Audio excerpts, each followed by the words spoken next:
धंधा gas teacher का मुद्दा बार बार उठता है, क्या सरकार के पास इनके लिए स्थायी समाधान की योजना है?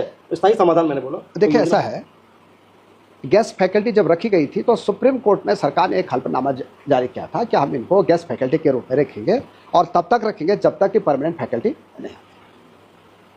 अब चूंकि कई जगह परमानेंट फैकल्टी आ रही है, क्योंकि परमानेंट टीचर भी हमको देने हैं, वो गैस टीचर भी उसमें अप्लाई करते हैं, वो भी भर्ती होते हैं उसमें। लेकिन गैस फैकल्टी ने हमारा बहुत अच्छा काम किया है, जो हमारे टीचर हैं। अब हम 15,000 रुपये उनको तनख्वाह मिलती थी, हमने उसको 25,000 रुपये कर दिए।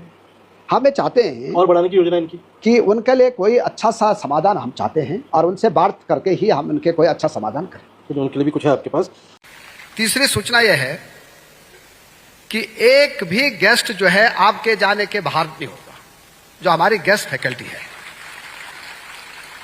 आप जिस भी विद्यालय में जाएंगे आप रिक्ति के सापेक्ष जा रहे हैं, इसलिए मुझे आज बहुत मैसेज आ रहे थे गेस्ट फैकल्टी के कि मंत्री जी हमारा क्या होगा। मैंने आज घोषणा कर रहा हूं मुख्यमंत्री जी के सामने कि कोई गेस्ट टीचर हमारा इससे प्रभावित नहीं होगा।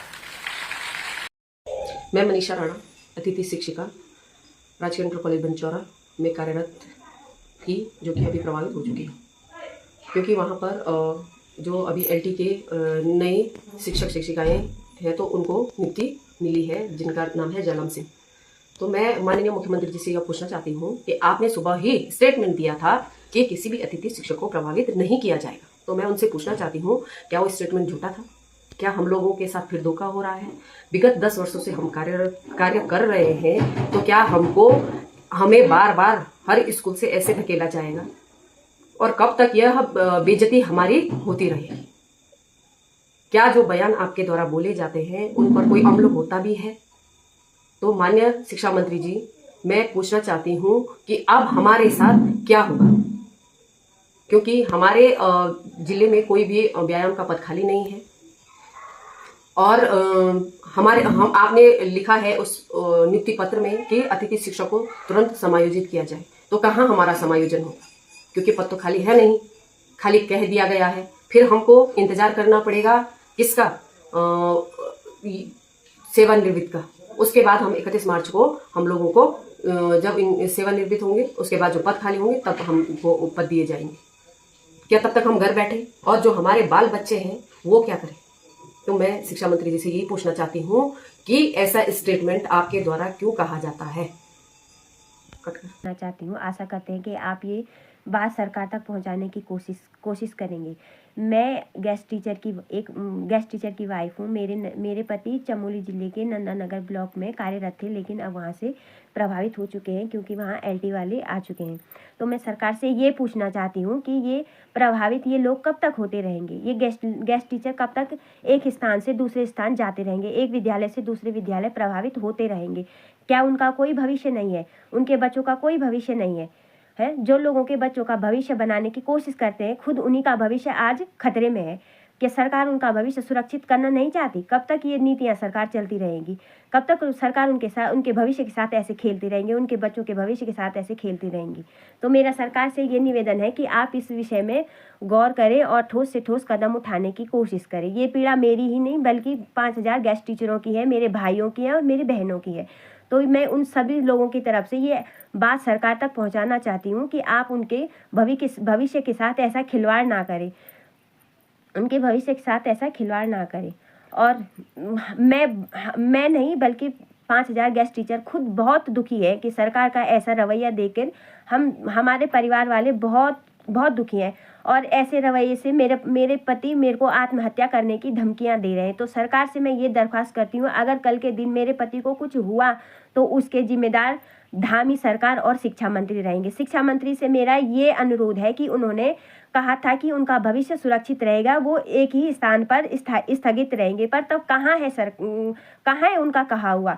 वो सिर्फ सोशल मीडिया पर, अखबारों पर हेडलाइन बनाते हैं और उन पर कोई कार्य नहीं करते हैं। तब वो भूल जाते हैं। क्यों भूल जाते हैं? अगर उनको ऐसा भूलना ही है तो ऐसा कहना क्यों है? क्यों लोगों के साथ झूठ बोल रहे हो? क्यों लोगों के भविष्य के साथ खेलना चाहते हो आप? तो शिक्षा मंत्री से मेरी ये दरख्वास्त है, जो आप कह रहे हैं उसमें कार्य करने की भी कोशिश करें। अगर मेरे पति को कुछ हो गया तो फिर मैं खुद आत्महत्या करूंगी और मेरी 2 बेटियां हैं, तो हम मेरी बेटियां भी आत्महत्या कर लेंगी और इसके जिम्मेदार धामी सरकार और शिक्षा मंत्री ही रहेंगे। और नहीं तो हम वहाँ धरने पे बैठ जाएंगे। हमारा भविष्य सुरक्षित करने की जिम्मेदारी सरकार की है और शिक्षा मंत्री की है। हमारा भविष्य सुरक्षित होना चाहिए। और 25,000 में आप कह रहे हो कि एक ब्लॉक से दूसरे ब्लॉक जिले में जाओ, कैसे जाओ एक ब्लॉक से दूसरे में? पहले तो जो अपने बच्चों को घर में रखेगा उसका खाने पीने का नहीं चाहिए, बच्चों के लिए कितना खर्चा चाहिए, बच्चों की पढ़ाई के लिए, खाने के लिए, आने जाने के लिए। दो जगह 25,000 में दो जगह का कमरे लेकर कैसे रहेगा एक अतिथि शिक्षक? आपने उसका शोषण कर लिया है, आर्थिक तौर पर, मानसिक तौर पर और शारीरिक तौर पर। जब तक वो विद्यालय में है तब तक आप उनका शारीरिक शोषण कर रहे हैं। कह रहे हैं कि उनको वो करो, तन मन धन से वो कार्य कर रहे हैं। और मानसिक तौर पर ये कर रहे हैं कि आप उनको एक विद्यालय से दूसरे विद्यालय भेज रहे हैं। उनको कितनी चिंताएं हो रही है, उनको अपने भविष्य की चिंता है। जिनके अपने माँ बाप घर में हैं, जिनका कोई कमाने वाला नहीं है, सिर्फ गेस्ट टीचर के जरिए ही उनका घर परिवार चल रहा है, तो उनको कितनी परेशानी हो रही होगी। तो ये तो शिक्षा मंत्री और धामी सरकार क्या ही जानेंगे। वो तो बेचारे खुद अपने में परिपूर्ण है, उनको तो कोई परेशानी नहीं होगी। लेकिन आप हमारे नज़र से हमारे पीड़ा को समझिए। और मेरा सरकार से यही निवेदन है कि आप लोग हमारे भविष्य सुरक्षित कीजिए और हमारा भविष्य सुरक्षित कीजिए और इसमें ठोस से ठोस कदम उठाने की कोशिश कीजिए। और ये ऐसी रणनीतियाँ, ऐसी झूठी अफवाहें मत फैलाइए कि उनकी सैलरी बढ़ेगी या उनको स्थायी रूप से एक ही स्थान पर सुरक्षित रखा जाएगा। कहाँ से रखा जाएगा? 6 महीने भी नहीं हो रहे, आप उनको दूसरे विद्यालय में भेज दे रहे हैं। कब तक जाएंगे वो? 6 महीने में 3-4 विद्यालय भेज रहे हैं आप उनको, 2-3 महीने, साल भर, 6 महीने, कब तक वो लोग प्रभावित होते रहेंगे? तो मेरी सरकार से ये निवेदन है कि आप उनकी या तो सैलरी बढ़ाइए या फिर उनको परमानेंट कीजिए। और या फिर उनको परमानेंट भी नहीं करते हैं तो उनको एक ही स्थान पर स्थायी रूप से सुरक्षित रखिए, ताकि उनका भी भविष्य सुरक्षित रहे।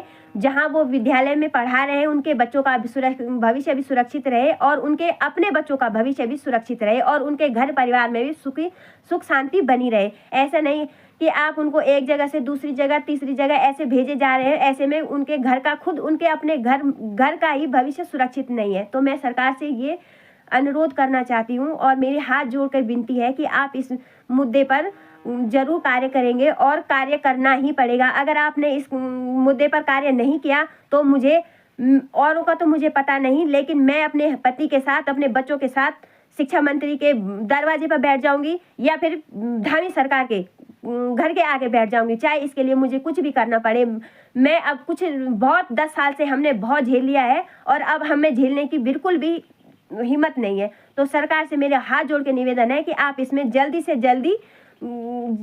जल्दी इसमें अपना कार्य पूर्ण कीजिएगा।